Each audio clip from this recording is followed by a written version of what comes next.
시편 22편 1절부터 끝절까지를 함께 읽도록 하겠습니다. 1절. 내 하나님이여 내 하나님이여 어찌 나를 버리셨나이까? 어찌 나를 멀리하여 돕지 아니하시오며 내 신음소리를 듣지 아니하시나이까? 내 하나님이여 내가 낮에도 부르짖고 밤에도 잠잠하지 아니하오나 응답하지 아니하시나이다. 이스라엘의 찬송 중에 계시는 주여, 주는 거룩하시니이다. 우리 조상들이 주께 의뢰하고 의뢰하였으므로 그들을 건지셨나이다. 그들이 주께 부르짖어 구원을 얻고 주께 의뢰하여 수치를 당하지 아니하였나이다. 나는 벌레여 사람이 아니라 사람의 비방거리여 백성의 조롱거리니이다. 나를 보는 자는 다 나를 비웃으며 입술을 삐죽거리고 머리를 흔들며 말하되 그가 여호와께 의탁하니 구원하실 걸, 그를 기뻐하시니 건지실 걸 하나이다. 오직 주께서 나를 모태에서 나오게 하시고 내 어머니의 젖을 먹을 때에 의지하게 하셨나이다. 내가 날 때부터 주께 맡긴 바 되었고 모태에서 나올 때부터 주는 나의 하나님이 되셨나이다. 나를 멀리하지 마옵소서. 환난이 가까우나 도울 자 없나이다. 많은 황소가 나를 에워싸며 바산의 힘센 소들이 나를 둘러쌌으며 내게 그 입을 벌림이 찢으며 부르짖는 사자 같으니이다. 나는 물같이 쏟아졌으며 내 모든 뼈는 어그러졌으며 내 마음은 밀랍 같아서 내 속에서 녹았으며 내 힘이 말라 질그러 조각 같고 내 혀가 입 천장에 붙었나이다. 주께서 또 나를 죽음의 진토 속에 두셨나이다. 개들이 나를 에워쌌으며 악한 무리가 나를 둘러 내 수족을 찔렀나이다. 내가 내 모든 뼈를 셀 수 있나이다. 그들이 나를 주목하여 보고 내 겉옷을 나누며 속옷을 제비 뽑나이다. 여호와여 멀리하지 마옵소서. 나의 힘이시여 속히 나를 도우소서. 내 생명을 칼에서 건지시며 내 유일한 것을 개의 세력에서 구하소서. 나를 사자의 입에서 구하소서. 주께서 내게 응답하시고 들소의 뿔에서 구원하셨나이다. 내가 주의 이름을 형제에게 선포하고 회중 가운데서 주를 찬송하리이다. 여호와를 두려워하는 너희여 그를 찬송할지어다. 야곱의 모든 자손이여 그에게 영광을 돌릴지어다. 너희 이스라엘 모든 자손이여 그를 경외할지어다. 그는 곤관자의 곤고를 멸시하거나 싫어하지 아니하시며 그의 얼굴을 그에게서 숨기지 아니하시고 그가 울부짖을 때에 들으셨도다. 큰 회중 가운데에서 나의 찬송은 주께로부터 온 것이니 주를 경외하는 자 앞에서 나의 서원을 갚으리이다. 겸손한 자는 먹고 배부를 것이며 여호와를 찾는 자는 그를 찬송할 것이라. 너희 마음은 영원히 살지어다. 땅의 모든 끝이 여호와를 기억하고 돌아오며 모든 나라의 모든 족속이 주의 앞에 예배하리니 나라는 여호와의 것이요 여호와는 모든 나라의 주제심이로다. 세상의 모든 풍성한 자가 먹고 경배할 것이요 진토 속으로 내려가는 자 곧 자기 영혼을 살리지 못할 자도 다 그 앞에 절하리로다. 후손이 그를 섬길 것이요 대대의 주를 전할 것이며 와서 그의 공의를 태어날 백성에게 전하며 주께서 이를 행하셨다 할 것이로다. 아멘. 시편 22편 본문을 읽었습니다.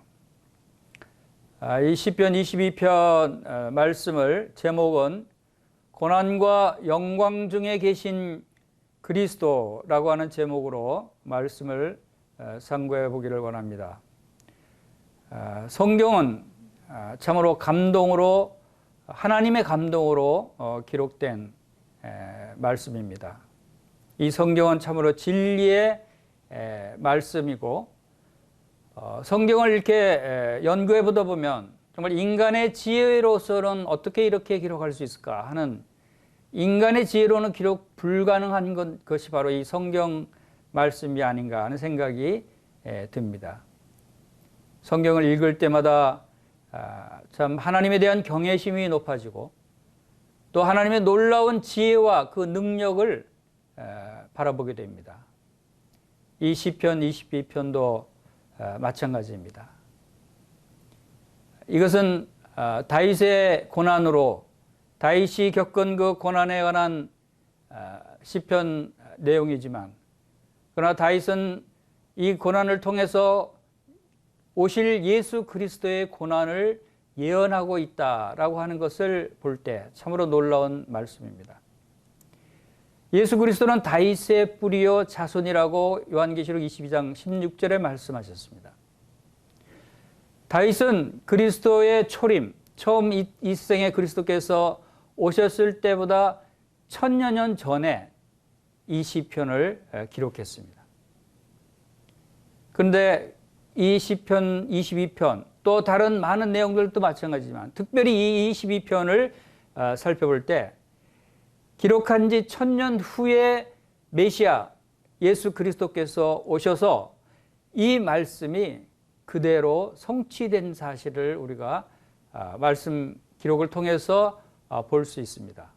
놀라운 말씀이죠. 1000년 전에 기록한 내용이 1000년 후에 오셔서 그대로 성취됐다는 것입니다. 이것은 어떻게 사람이 이런 예측을, 예상을, 사람이 어떻게 이런 지혜를 가지고 기록할 수 있겠습니까? 그것은 하나님이 아니시면 할 수 없는 일이죠. 모든 성경이 예수 그리스도에 관해서 기록하고 있습니다. 그러나 그 중에 특히 이 시편 22편은 그리스도의 십자가의 고난과 또 재림 후의 천년왕국의 영광까지 아주 상세하게 예언하고 있는 사실을 우리가 보게 됩니다. 그래서 이 책의 제목을 고난과 영광 중에 계신 그리스도라고 정했습니다. 이것은 윌리엄 맥도날드 주석에서 제목을 정한 것입니다. 윌리엄 맥도날드는 이 시편을 해석할 때 시편 가운데 계시는 예수 그리스도에 관한 그런 말씀들을 깊이 묵상하고 또 기록한 것을 우리가 볼 수가 있습니다. 로마서 1장 2절에 이 복음은 하나님이 선지자를 통해서 그 아들에 관해서 성경에 미리 약속한 것이라 라는 말씀이 있습니다. 이 복음, 이 성경 말씀은 하나님이 선지자들 통해서 그 아들 예수 그리스도에 관해서 미리 약속하신 말씀이 바로 이 성경 말씀이다 라고 하는 것을 우리는 확인할 수 있는 것입니다. 그리고 에베소서 1장 4절에는 곧 창세전에 그리스도 안에서 우리를 택하사 우리로 사랑 안에서 그 앞에 거룩하고 흠이 없게 하시려고 그 기쁘신 뜻대로 우리를 예정하사 예수 그리스도로 말미암아 자기의 아들들이 되게 하셨으니 라고 하는 말씀이 있습니다.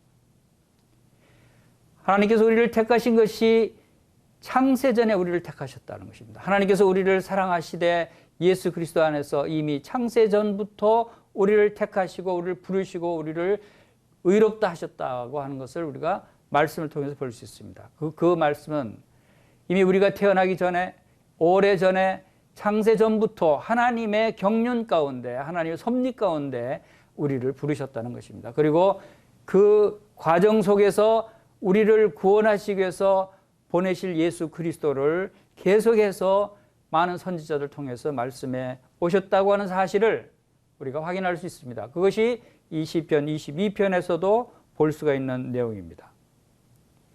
우리는 왜 예수 그리스도께서 하나님의 아들이신데 하나님을 보내신 분인데 왜 이 같은 큰 고난을 당하시는가? 왜 예수님이 십자가에서 고난받으시고 죽으셔야 하는가? 왜 성경은 많은 구약에 말씀하고 있듯이 예수 그리스도의 고난에 대해서, 예수 그리스도의 죽으심에 대해서, 예수 그리스도의 또 부활에 대해서 이러한 내용들을 기록하고 있는가? 예수님이 이 땅에서 그 행하신 일, 그 발자취들, 그리고 십자가에서 고난받으시고 죽으신 이 사건은 정말 엄청난 일이 아닌가 하는 것을 생각하게 됩니다. 아마 그것은 이 세상을 창조하신 일보다 더 중요한 일이 아니었던가 하는 것을 보게 됩니다. 왜냐하면 이미 창세 전부터 계획하신 그리스도 안에서 우리를 택하신 하나님의 사랑이 이제 이루어지는 그러한 모습을 우리가 볼 수 있기 때문입니다. 하나님의 말씀이 육신이 되어 이 땅에 오신 분이 바로 예수 그리스도이십니다. 하나님은 사람의 모습, 종의 형체로 이 세상에 오셨다고 그랬습니다. 그러나 이 세상에 오셨으나 구원하기 위해서 오신 그 구원받아야 할 사람들이, 이 세상이 예수님을 거절하고 예수님을 배척하고 예수님을 십자가에 못 박는 일이 일어난 것입니다. 그것은 바로 사탄 마귀가 이 세상을 통치하는 이 세상 임금이었기 때문입니다. 그러나 이 모든 것은 하나님이 허락하신 것입니다. 예수님은 하늘의 12군단 더 되는 천사들을 보내서 예수님을 잡아가는 로마 군사들을 다 멸할 수도 있었습니다. 초자연적인 능력으로 그들을 다 멸하실 수도 있었어요. 아니면 주님을 잡으러 온 군사들이 예수님이 내려오다 할 때 다 엎드러졌어요. 겟세마네 동산에서. 그러나 그때 바로 피할 수도 있었습니다. 그러나 주님은 그렇게 하지 않은 것은 왜 자청해서 이 십자가의 고난의 길을 가시고 이 고난을 당하셨는가 하는 것은 바로 우리를 구원하시기 위해서 이 땅에 오셨기 때문입니다. 우리는 그 사실을 잊지 말아야 됩니다. 이 십자가는 바로 하나님의 공의를 우리에게 보여줍니다. 하나님의 완전한 사랑을 이루기 위해서 오신 예수 그리스도께서 십자가에서 고난 당하신 것입니다. 주님은 이 일을 이루시고 부활하시고 승천하셔서 하나님께 영광을 올려드리는 그러한 모습이 바로 이 시편 22편의 줄거리가 됩니다. 그래서 이 시편 22편 개요를 보면 내용이 이 시편 22편은 총 31절까지 있는데 두 부분으로 나눌 수가 있습니다. 첫 부분은 1절에서 21절 사이에 내용은 예수 그리스도의 삼중적인 고난에 대해서 기록하고 있습니다. 삼중적인 고난이라는 것은 첫 번째는 고난은 1절에서 6절은 하나님에 의해서 받는 영적인 고난을 기록하고 있고, 둘째는 7절에서 18절에는 사람들에 의해서 받는 육신적인 고난, 그리고 세 번째 19절에서 21절은 사단에 의해서 받는 영육간의 고난에 대해서 기록하고 있습니다. 그리고 그 뒷부분은 22절에서 31절 부분은 바로 그리스도를 통해서 모든 사람이 받는 삼중적인 복에 대해서 볼 수가 있습니다. 그것도 세 부류의 사람들에 대해서. 첫째는 22절에서는 형제라고 불리는 교회의 복에 대해서 말씀하고 있고, 둘째는 23절에서 26절에 나온 대로 이스라엘 백성들이 받는 복에 대해서, 그리고 셋째로 27절에서 31절은 모든 나라의 모든 족속들이 받는 복에 대해서 기록한 말씀입니다. 참으로 놀라운 말씀이죠. 예수 그리스도의 고난을 통해서, 그리고 이제는 모든 사람이 받는 복에 대해서, 아마 이것도 성경 전체의 요약이라고 볼 수가 있는 그런 아주 귀중한 말씀이라고 생각이 됩니다. 자, 그러면 이제 본문 말씀을 각 구절별로 살펴보도록 하겠습니다.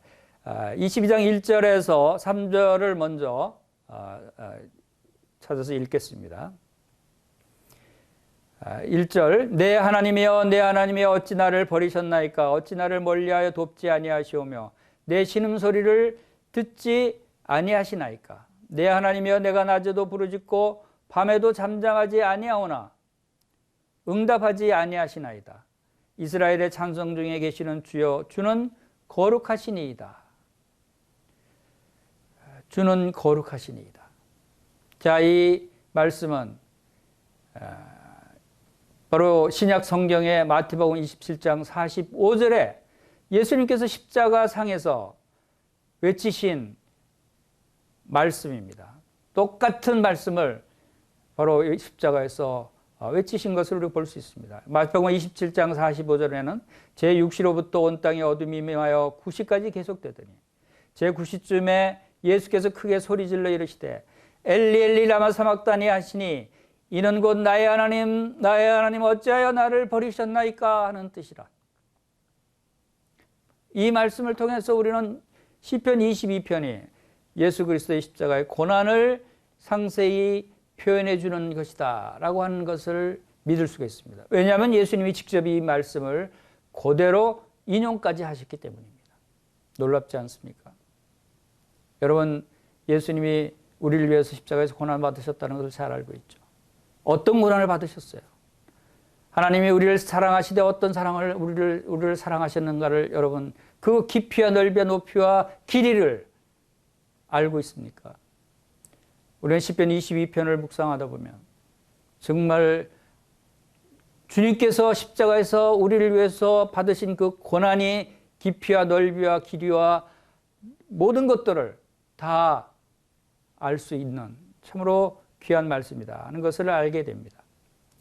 하나님으로부터 버림받는다는 것이 얼마나 큰 고통인가를 우리가 여기서 엿볼 수 있지 않습니까? 주님께서 어째 나를 버리셨나니까 하는 이 외침을 우리가 들으면 주님께서 하나님의 버림받은 상태가 얼마나 고통스러운 것을 알 수가 있습니다. 여러분, 하나님으로부터 도움을 받지 못하는 사람이 얼마나 불행한 사람인 줄 아십니까? 여러분, 밤낮 부르짖는데도 하나님이 응답하지 않는 그 사람의 고통이 얼마나 큰가를 알 수 있습니까? 예수님은 실제로 하나님으로부터 버림받는 그런 시간이었습니다. 왜 그랬습니까? 왜 이런 고통을 받으십니까? 그것은 바로 거룩하고 죄 없는 하나님의 아들이 3시간 동안에 어둠 속에서 영원한 지옥의 두려움을 겪으셔야 했는 그 이유는 무엇입니까? 그것은 첫째로 하나님은 거룩하고 의로우신 분이시고 공의로우신 분이시고 하나님은 죄를 징벌하셔야 한다는 것을 의미합니다. 예수님이 죄를 짓지 않으셨습니다. 예수님은 죄인이 아닙니다. 그럼에도 불구하고 바로 우리의 죄를 대신해서 예수님이 이 죄의 징벌을 받으신 것입니다. 두 번째로는 예수님은 아무 죄도 없으셨지만 우리의 죄를 친히 담당하셨다는 것을 말씀하고 있는 것입니다.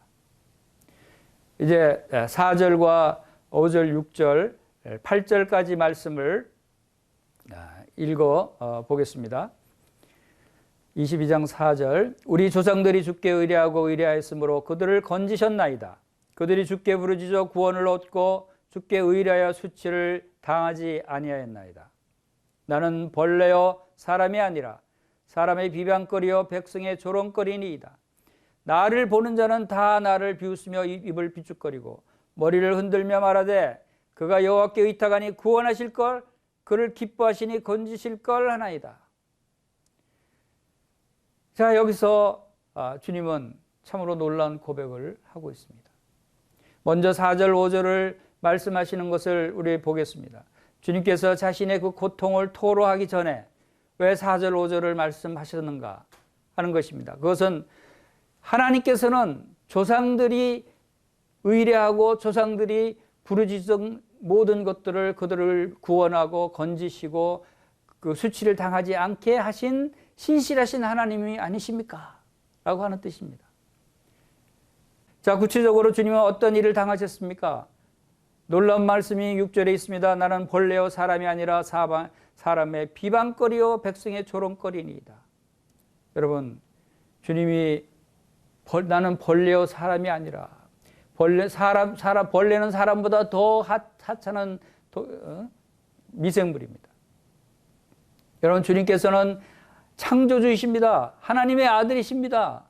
하늘과 땅의 모든 권세를 가지신 만왕의 왕 그분께서 사람의 형체로 종의 형체로 이 땅에 오신 분이신데 사람보다 더 못한 사람의 비방거리고 조롱거리인 벌레와 같다는 말씀을 하고 있습니다. 여러분, 이게 어찌 된 일입니까?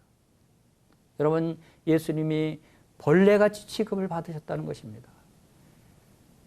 여러분, 사람이 이런 비방거리고 조롱거리입니다. 그러나 그 사람보다 더 천한 아주 벌레라고 하는 것은 여러분 기어가는 벌레 밟으면 항변합니까? 찍소리합니까? 왜 밟았냐고 항의합니까?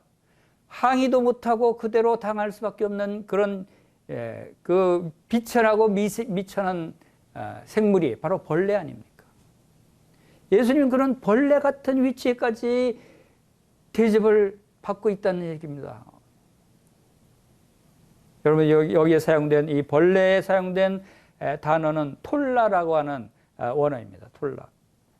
이 원어의 의미는 벌레라는 의미가 있지만 또 진홍색, 주황색, 주홍색이라는 그런 그 의미도 갖고 있습니다. 그래서 이 다른 말씀에는 이사야서 1장 18절 말씀에는 여호와께서 말씀하시되 오라 우리가 서로 변론하자 너희 죄가 주홍 같을지라도 눈과 같이 희어질 것이요 진홍같이 붉을지라도 양털같이 희게 되리라 할 때 주홍 같을지라도 진홍같이 이 단어가 바로 톨라를 썼습니다. 그래서 벌레는 이 주홍이라는 색깔을 의미할 때도 사용됩니다.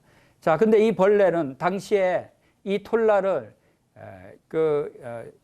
당시 그 유대인들이 그때 당시에는 그 염료색, 빨간색을 염색을 하기 위해서는 빨간색을 만들기 위해서는 이 벌레를 사용했다고 합니다. 이 벌레가 붉은색 채를 띠고 있는데 이 벌레들을 많이 모아서 막 짓이기면 붉은 피 같은 붉은 진홍색의 염료가 나온답니다. 여러분 이것은 바로 주님이 그 붉은 피를 흘려서 그 피값으로 우리를 구원하시는 이 십자가의 고난을 의미하는 것을 상징적으로 담고 있다고 봅니다. 주홍색 염료를 만드는 이 피를 상징하는 벌레, 발표도 항병도 할 수 없는, 끽소리 할 수 없는, 당할 수밖에 없는 이 벌레, 주님은 이 벌레 같은 처지까지 내려갔었다고 하는 것입니다. 그리고 또 주님은 나를 보는 자는 나를 비웃으며 입을 비축거리고 조롱하고 또 비방하는 것을 말씀하십니다. 여러분 주님이 얼마나 희롱과 조롱을 당하셨습니까? 마태복음에 보면은 상세하게 십자가에서 조롱을 당하고 비방을 당한 내용들이 기록되어 있습니다. 마태복음 27장 27절부터 31절 내용에는 주님이 군대들에게 가시관을 엮어서 머리에 씌워서 머리에 피가 나시고 또 유대인의 왕이라고 조롱하면서 홍포를 입히시고 또 갈대를 꺾어서 손에 쥐게 하고 그리고 유대인의 왕이여 평안할지어다 하고 조롱하고 절하기도 하는 침 뱉고 머리를 치고 희롱을 다한 후에 옷을 도로 벗기는 이러한 조롱을 당하셨습니다. 만왕의 왕이 실제로 유대인의 왕이요 만왕의 왕이신 예수님께서 그러한 조롱을 당하시면서도 아무 얘기도 하지 않고 항변도 하지 않고 참으셨어요. 벌레같이. 그리고 지나가는 사람들이 조롱합니다. 마태복음 27장 35절에서 지나가는 자들은 자기 머리를 흔들며 예수를 모욕하여 이르되 성전을 헐고 사흘에 짓는 자여 네가 만일 하나님의 아들이면 너를 구원하고 십자가에서 내려오라. 그리고 또 남을 구원했으니까 너 자신을 구원해봐라. 이스라엘의 왕이라며 십자가에서 내려와 봐라. 너 하나님을 믿지 하나님의 아들이라며 하나님께서 너를 구원하실 거 아니냐. 그러한 조롱을 당하고 있었습니다. 그리고 같이 옆에 있는 십자가에 못 박힌 강도들도 이와 같이 욕하더라. 참으로 얼마나 주님께서 심한 조롱과 비난을 받으셨습니까? 이런 상태에 주님께서는 묵묵히 그대로 그러한 것을 다 당하시고 아무 항변도 하지 않고 아무 괴사도 없으시고 그 입에 괴사도 없으셨다고 하셨습니다. 왜? 우리를 위해서. 우리를 위해서 참으실 거예요. 9절부터 또 13절까지 말씀을 보겠습니다.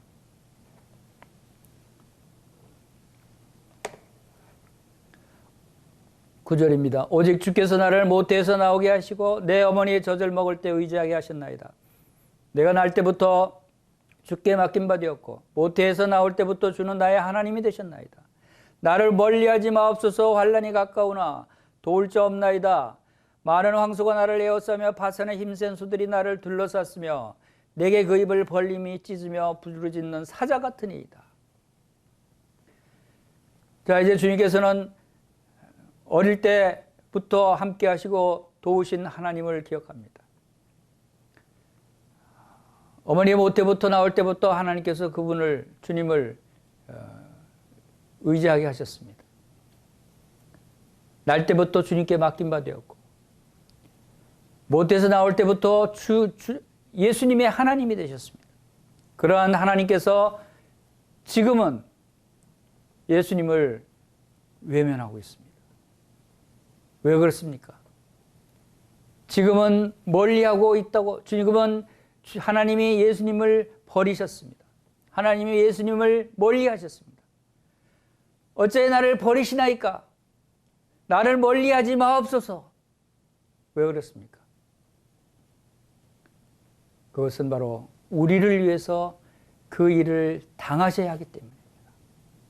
하나님은 얼마든지 예수님을 도우실 수 있어요. 그러나 참으라는 것입니다. 왜? 바로 예수님이 참으심으로, 예수님이 그 고통을 당하심으로 인해서 모든 사람의 죄를 다 용서할 수 있고, 많은 사람들이 예수님을 믿고 돌아올 때 바로 놀라운 영광을 받게 된다는 것입니다. 바로 이 말씀을 통해서 11절부터 보면은 나를 멀리하지 마옵소서, 환난이 가까우나 도울 자 없나이다. 당시에 십자가에 못 박힌 예수님을 도울 사람이 없었습니다. 많은 황소가 에워쌌습니다. 바산에 힘센 소들이 둘러쌌다고 합니다. 많은 황소가 몰려와서 얼마나 무섭습니까? 얼마나 힘센 황소들이 몰려와서 둘러싸면 얼마나 무섭습니까? 그리고 그 입이 벌림이 부르짖는 사자같이 잡아먹으려고 덤벼든다는 것입니다. 이것은 당시의 세상 상태를 잘 표현해주고 있지 않습니까? 그것은 이 황소, 바산의 힘센 소, 이러한 표현은 당시의 바산 지역에, 바산 지역에는 그 목초지가 풍부해서 그 소들이 굉장히 살이 찌고 힘이 세서 그 소들이 무서운 그러한 모습을 나타냈다고 합니다. 아모스 선지자는 후에 사치를 즐기는 이스라엘 백성들을 가리켜서 바산의 암소라고 아모스 4장 1절에 표현할 정도입니다. 그렇게 이 세상 사람들은 이 바산의 힘센 소같이 사자같이 삼키려고 덤벼들었다고 하는 것입니다. 마치 사자가 어린 양을 덮치듯이. 예수님 주위에 누가 있었습니까? 친구들이 다 달아났습니다. 제자들도 한 사람은 예수님을 부인했습니다. 한 사람은 예수님을 배신했습니다. 여러분, 빌라도는 무죄한 사람이 피를 흘려야 하는 줄 알았습니다. 예수님이 아무 죄가 없는 줄 알았어요. 예수님은 의인인 줄 알았습니다. 그럼에도 불구하고 군중들에게 맡기고 자기 손을 씻어버렸습니다. 유대인들은 그 피를 우리와 우리 자손에게 돌리라고 외칩니다. 대제사장은 어떻습니까? 하나님께 제사드리는 대제사장들은 길 잃은 사람들을 중보하기 위해서 그 자리에 있음에도 불구하고 무죄한 자를 정죄하는 일에 앞장서서 예수님을 십자가에 못 박으라고 했던 것입니다. 이것이 바로 얼마나 도덕적으로 캄캄한 암흑시기였는가를 우리에게 말씀해주고 있지 않습니까?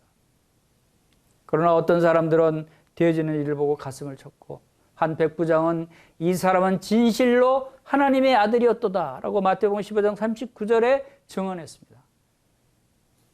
그러나 세상은 그리스도께 속하지 않았습니다. 세상은 바로 악한 마귀에 속해 있었다는 것을 잘 알 수 있습니다. 본문 말씀의 14절부터 17절 말씀을 읽겠습니다. 나는 물같이 쏟아졌으며 내 모든 뼈는 어그러졌으며 내 마음은 밀랍 같아서 내 속에서 녹았으며 내 힘이 말라 질그릇 조각 같고 내 혀가 입천장에 붙었나이다. 주께서 또 나를 죽음 진토 속에 두셨나이다. 개들이 나를 에워쌌으며 악한 무리가 나를 둘러 내 수족을 찔렀나이다. 내가 내 모든 뼈를 셀 수 있나이다. 그들이 나를 주목하여 보고. 이 말씀은 예수님의 십자가의 고난이 얼마나 고통스럽고 얼마나 처참한 상태에 이르렀는가를 우리에게 잘 나타내주고 있습니다. 얼마나 큰 고통을 당하고 있었는가를 알 수가 있는 것입니다. 예수님의 육체적인 고난은 말할 수 없을 정도로 그러한 고통을 당하신 것입니다. 물같이 쏟아졌습니다. 완전히 탈진한 상태가 되는 것입니다. 그리고 십자가에 달림으로 뼈가 위치를 벗어나는 어그러지는 상태. 그리고 그 마음은 밀랍 같아서 녹아내렸다고 하십니다. 여러분, 촛물이 흘러내리듯이 여러분 마음이 가슴 속에서 넘어 무너진다는, 여러분 마음이 힘을 잃고 약해진다는 것을 의미하는 것입니다. 마음이 무너진다고 그러죠. 억장이 무너진다고 그러죠. 주님의 마음이 밀랍같이 녹아내렸습니다. 그리고 주님의 힘은 질그릇 조각같이 말라버렸습니다. 그 힘도 말라버렸어요. 얼마나 갈증이 심했으면 혀가 입천장에 붙었습니다. 여러분, 주님을 죽음의 진토 속에 두셨습니다. 이러한 심한 고통 가운데 받친 주님을 우리가 바라보는 것입니다. 그리고 16절에 보면은 개들이 나를 에워쌌으며 악한 무리가 나를 둘러 내 수족을 찔렀나이다. 개들은 바로 이방인들을 유대인들이 개라고 취급했습니다. 개들이 이때 당시는 바로 이방인들, 즉 로마인들입니다. 로마 군인들이 바로 예수님을 고문하고 채찍질하고, 그리고 십자가에 못 박을 때 수족, 발과 손과 발의 못을 박았습니다. 내 수족을 찔렀나이다. 이 말씀은 참으로 우리가 의미가 큰 말씀입니다. 이때 당시 예수님이 십자가에 못 박히기, 로마 지배하에 있기 천여 년 전 다윗 시대는, 그리고 그 이후로도 마찬가지지만 다윗 시대에는 십자가형이라는 것이 없었습니다. 그래서 이 수족을 찔렀다는 것이 그때 당시에는 어떤 의미로 받아들여질지 몰랐습니다. 그러나 이것은 천년 후에 십자가 형틀이라는 것을 통해서, 십자가에 손과 발이 못 박히는 사건을 통해서 이 말씀이 성취되는 것을 우리가 보게 됩니다. 놀라운 말씀입니다. 내 수족을 찔렀나이다. 십자가에 못 박혀서 죽으실 것을 정확하게 예언한 아주 중요한 말씀입니다. 그리고 모든 뼈를 셀 수 있다고 하는 것은 얼마나 뼈마디가 아팠습니까? 바로 이러한 주님의 고통을 우리는 기억해야 되는 것입니다. 여러분, 예수 그리스도께서 우리를 위해서 십자가에 죽으시고 우리의 모든 죄를 담당해 주셨다는 사실을 알고 있습니다. 여러분, 근데 그 십자가의 죽으심이 우리의 죄값을 담당하셨다고 하는 그 사실이 얼마나 고통스럽고, 얼마나 수치스럽고, 얼마나 참으로 조롱을 당하는 그러한 깊은 그 고통의 내면을 우리는 알아야 되는 것입니다. 그럴 때 참으로 주님께 감사하게 되고, 참으로 하나님의 사랑이 얼마나 큰 사랑인가를 알게 되는 것입니다. 하나님이 세상을 이처럼 사랑하사 독생자를 주셨으니 이는 그를 믿는 자마다 멸망하지 않고 영생을 얻게 하려 하심이라. 요한복음 3장 16절 이 말씀의 의미를 여러분 아십니까? 하나님이 이 세상을 사랑하십니다. 이처럼 사랑하셨다는 말씀의 뜻이 얼마만큼 사랑하셨다는 것을 말씀하고 있습니까? 바로 그 이처럼 사랑하셨다는 말씀의 진정한 의미가 바로 이 시편 22편에 기록되어 있다고 하는 사실입니다. 주님은 물같이 쏟아지고 모든 뼈가 어그러졌으며 그 마음은 밀랍같이 녹아내리고 힘이 말라서 질그릇 조각 같고 혀가 입천장에 붙었고 죽음의 진토에 들어가 있는 악한 무리가 그 수족을 찌르고 모든 뼈를 셀 정도의 그 고통, 이와 같이 우리를 사랑하셨다는 것입니다. 그 사랑은 이런 사랑이었다는 것입니다. 하나님이 세상을 이처럼 사랑하신 것이 우리를 위해서 이 같은 아주 처참한 고통 가운데 십자가를 지셨다고 하는 것입니다. 죄를 심판하는 잔을 마신다는 것이 얼마나 무섭고 끔찍한 일이었는가를 우리는 알아야 됩니다. 그것을 알 때 진정한 하나님께 감사할 수 있습니다. 하나님을 찬양할 수 있습니다. 하나님께 영광을 돌릴 수 있습니다. 우리의 삶이 달라질 수 있습니다. 우리가 기뻐할 수 있는 것입니다. 하나님의 사랑이 이처럼 놀라운 사랑이 무엇이구나. 18절부터 21절 말씀 보이겠습니다. 내 겉옷을 나누며 18절입니다. 내 겉옷을 나누며 속옷을 제비 뽑나이다. 여호와여 멀리하지 마옵소서. 나의 힘이시여 속히 나를 도우소서. 내 생명을 칼에서 건지시며 내 유일한 것을 개의 세력에서 구하소서. 21절 나를 사자의 입에서 구하소서. 주께서 내게 응답하시고 들새의 뿔에서 구원하셨나이다. 여기 놀라운 내 겉옷을 나오느며 속옷을 제비 뽑나이다. 이 18절 말씀이 그대로 성취된 사실이 요한복음 19장 22절, 23절, 24절에 기록되어 있는 것을 보게 됩니다. 저희가 내 옷을 나누고 내 옷을 제비 뽑나이다 한 것을 응하게 하려 함이라. 이 시편 22편 18절 말씀을 성취하게 하기 위해서 그 군병들이 예수님의 옷을 제비 뽑게 하신 것은 바로 하나님의 섭리라는 것입니다. 하나님께서 이 성경이 이루게 하기 위해서 이런 일을 행하셨습니다. 이것은 곧 하나님께서 이미 선지자들 통해서 많은 메시아 예수 그리스도에 대한 예언의 말씀이 다 성취되게 하나님께서 계획하시고 이루시고 계신다고 하는 사실을 우리가 알 수가 있는 것입니다. 바로 내 생명을 칼에서 건지시며 유일한 것은 내 유일한 것을 개의 세력에서 구하소서. 칼이라고 하는 것은 바로 당시의 로마 칼을 휘두르고 있는 로마 정부를 나타내고 있습니다. 사형권을 지닌 로마 정부를 가리킵니다. 개는 말한 대로 이방인 군병들을 말하고 있지 않습니까? 그리고 이제 21절 말씀을 보겠습니다. 이 21절 말씀은 매우 이 시편 22편에서 중요한 그러한 전환점이 되는 말씀입니다. 나를 사자 입에서 구하소서. 주께서 내게 응답하시고 들새의 뿔에서 구원하셨나이다. 자, 지금까지 이 극한 고통 가운데 하나님께 부르짖었지만 이제 하나님께서 응답하시는 장면이 여기에 나옵니다. 사자 입에서 구하소서. 그리고 응답하셔서 구원하시옵소서가 아니라 구원하소서가 아니라 들소의 뿔에서 구원하셨나이다 라고 고백합니다. 그것은 놀라운 전환이 여기서 시작되는 것입니다. 우리는 지금 그리스도의 고난을 살펴봤습니다. 22절 내가 주의 이름을 형제에게 선포하고 회중 가운데서 주를 찬송하리이다. 예수님의 죽음의 고통 가운데서 울부짖던 그러한 장면에서 이제 내가 주의 이름을 형제에게 선포하고 회중 가운데 주를 찬송하리이다 하고 바뀝니다. 놀라운 전환이 아닙니까? 이제 여기서 이를 형제에게 선포하고 회중에서 찬송하리라. 이 말씀은 참으로 우리에게 놀라운 축복을 주시는 말씀입니다.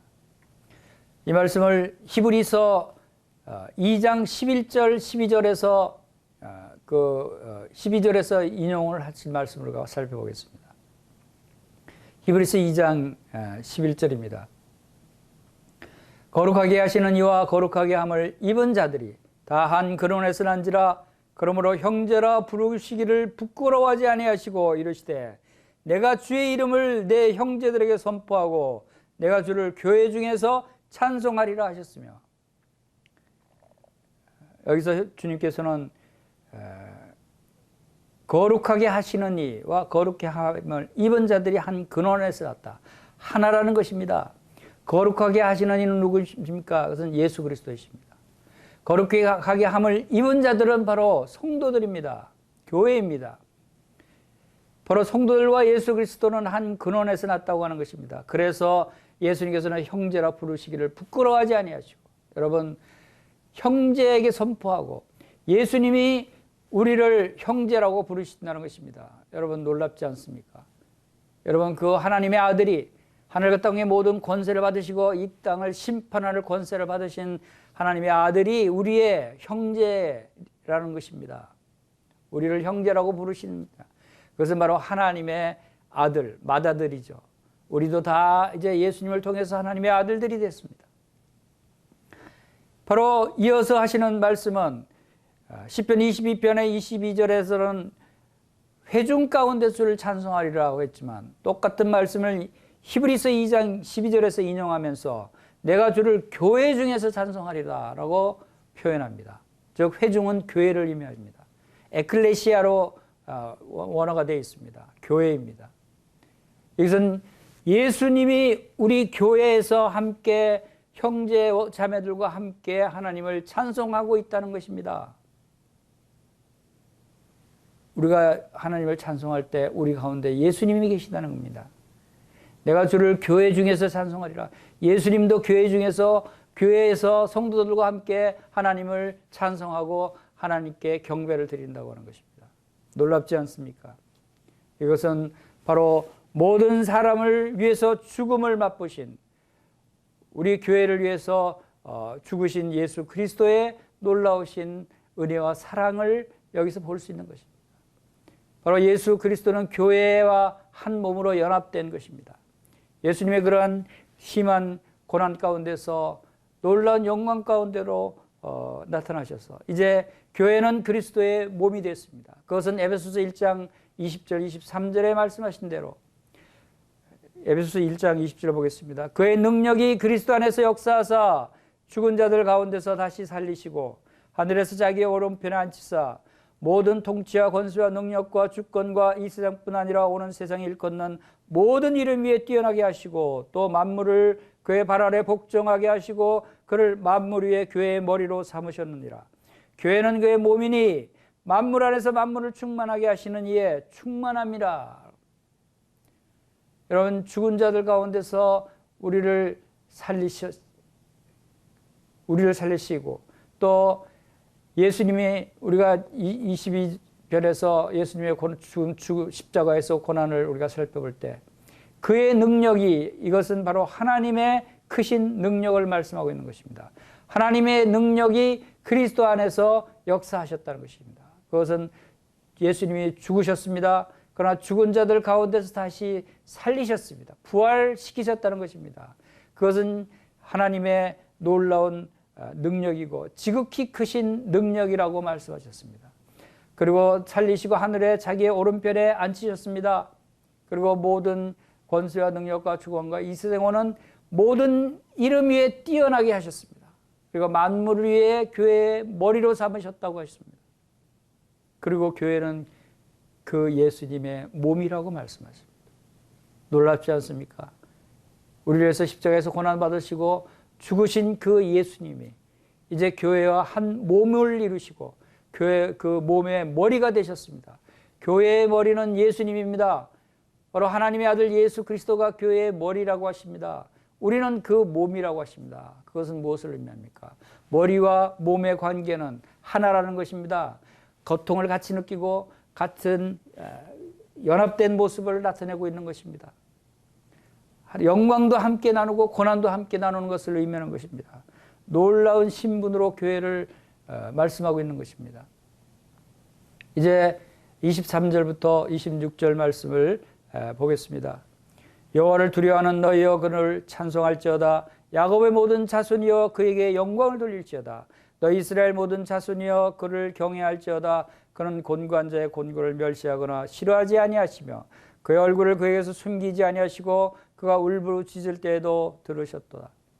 큰 회중 가운데서 나의 찬송은 주께로부터 온 것이니 주를 경외하는 자 앞에서 나의 소원을 갚으리이다. 겸손한 자는 먹고 배부를 것이며 여호와를 찾는 자는 그를 찬송할 것이라. 너희 마음은 영원히 살지라. 자, 이제 이 놀라운 찬송 소리를 우리가 들을 수 있습니다. 이것은 주님께서 부활하시고 하늘로 지금 승천하시고 이제 다시 이 땅에 재림하십니다. 그리고 그 후에 이루어질 바로 하나님의 왕국, 천년 왕국을 지금 나타내고 있는 것입니다. 바로 미래 천년 통치 시에 그때는 구속받은 이스라엘에게 세 가지로 부릅니다. 여호와를 경외하는 너희여, 야곱의 모든 자손이여, 너희 이스라엘 모든 자손이여 라고 이스라엘을 일컫는 하나님의 말씀을 우리가 볼 수가 있는 것입니다. 하나님은 메시아 찬송의 대상입니다. 이제 여호와를 경외하는 자들 앞에서 하나님께서는 그 소원을 갚으실 것입니다. 천년왕국 때 펼치게 될 이 영광스러운 모습을 말씀하시는 것입니다. 그때는 빈곤한 것이 사라지고 가난한 자들이 먹고 배부를 것입니다. 땅은 하나님을 찬송하는 찬송 소리로 가득할 것입니다. 여호와를 찾는 모든 자는 주님을 찬송할 것입니다. 그리고 그들은 영원히 살게 될 것입니다. 이것이 천년왕국 때 만왕의 왕 되신 주님께서 다스리시고 주님께서 우리와 함께 하나님을 찬양하는 그런 모습을 우리가 보게 되는 것입니다.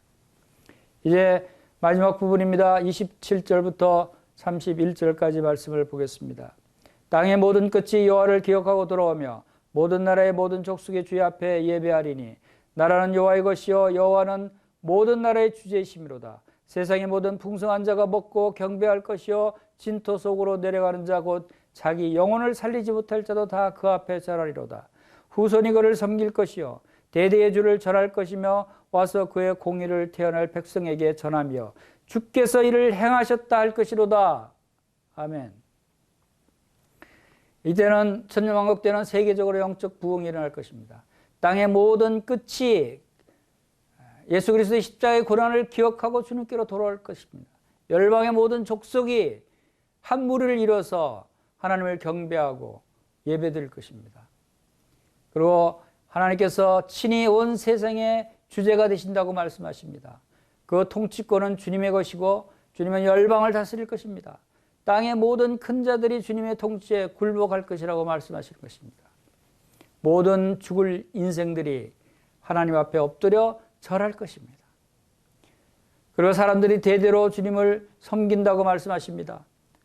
그리고 주님의 복음을 선포할 것입니다. 복음의 메시지가 한 세대에서 다음 세대로 전해질 것인데 바로 주께서 이를 행하셨다 하는 말씀을 선포할 것입니다. 구속의 큰 사역을 마치셨다는 것입니다. 주님께서는 놀라운 말씀을 하신 것입니다.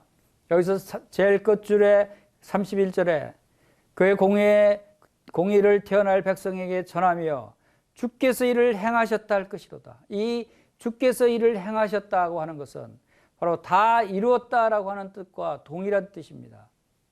그것은 바로 이 시편 22편 말씀에서 주님 십자가상에서 주님이 하신 네 번째 말씀 내 하나님이여 내 하나님이여 어째 나를 버리셨나이까 로 시편 22편이 시작됐습니다. 그리고 시편 22편의 제일 끝에는 바로 무엇으로 마무리합니까? 주님께서 십자가상의 일곱 번째 말씀처럼 다 이뤘다라고 말씀하신 것이 바로 여기 31절에서 주께서 이를 행하셨다라는 말씀으로 주십니다. 놀랍지 않습니까? 다 이뤘다고 선포하라는 것입니다. 이것을 전하라고 하시는 것입니다. 바로 이 놀라운 말씀을 우리는 전파해야 되는 것입니다. 바로 성도들의 할 일은 바로 이것입니다.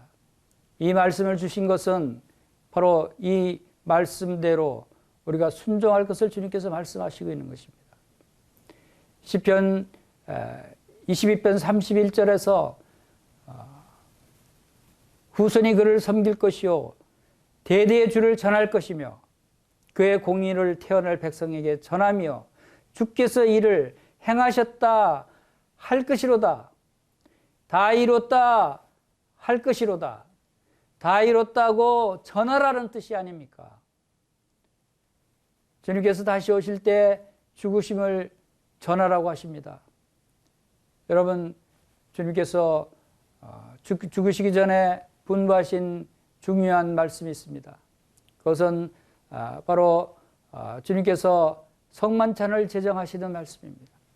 마태복음 26장과 마가복음 14장과 또 누가복음 22장에서 말씀하신 그 말씀을 이제 고린도전서 11장에서 다시 말씀하고 있습니다. 고린도전서 11장 23절을 보겠습니다. 내가 너에게 전한 것은 주께 받은 것이니 곧 주 예수께서 잡히시던 밤에 떡을 가지사 축사하시고 떼어 이르시되 이것은 너희를 위한 내 몸이니 이것을 행하여 나를 기념하라 하시고 식후에 또 그와 같이 잔을 가지시고 이르시되 이 잔은 내 피로 세운 새 언약이니 이것을 행하여 마실 때마다 나를 기념하라 하셨으니 너희가 이 떡을 먹으며 이 잔을 마실 때마다 주의 죽으심을 그가 오실 때까지 전하는 것이니라 라고 이 성만찬 제정하시고 성만찬을 행할 것을 말씀하십니다. 성만찬을 행하는 것은 주의 죽으심을 주님이 다시 재림하실 때까지 전하는 것이라고 말씀하십니다. 주님께서 밤에 떡을 가지사 축사하시고 말씀하셨습니다. 이것이 뭐라고 그랬습니까?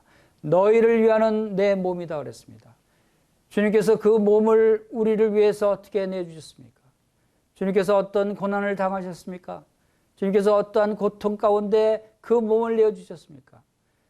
얼마나 깊은, 얼마나 비참한 상태까지 빠졌습니까? 주님은 벌레같이 당하셨습니다. 그러한 주님의 고난을 기념하라는 것입니다. 기억하라는 것입니다. 우리가 주님의 떡을 띨 때, 주님의 잔을, 포도주 잔을 마실 때 우리는 무엇을 생각합니까? 주님의 죽으심을 기념하라고 하십니다. 여러분, 주님의 죽으심을 무엇을 기념합니까? 주님이 어떠한 죽으심으로 죽으셨는가를 우리가 기념하는 것입니다. 요한복음 3장 16절 말씀대로 하나님이 세상을 이처럼 사랑하사 독생자를 주셨으니 이렇습니다. 어떻게 사랑했다고요?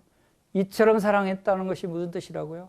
그것은 주님께서 그 십자가에서 당하신 그 고난이 얼마나 고통스럽고 얼마나 죽음에까지 이르는 그 비참한 장면이 벌레 같은 취급을 받고 주님께서 그 고통을 당하셨는가를 우리가 생각해 볼 필요가 있습니다. 그것을 기념하라는 것입니다. 그것을 기억하라는 것입니다. 그리고 그것을 행하라는 것입니다. 그리고 그것을 행하는 것이 주님을 죽으시면 오실 때까지 전하는 것입니다. 시편 22편 31절 이 말씀을 통해서 주님은 바로 우리에게 이 메시지를 많은 사람들에게 전하라고 하는 것입니다.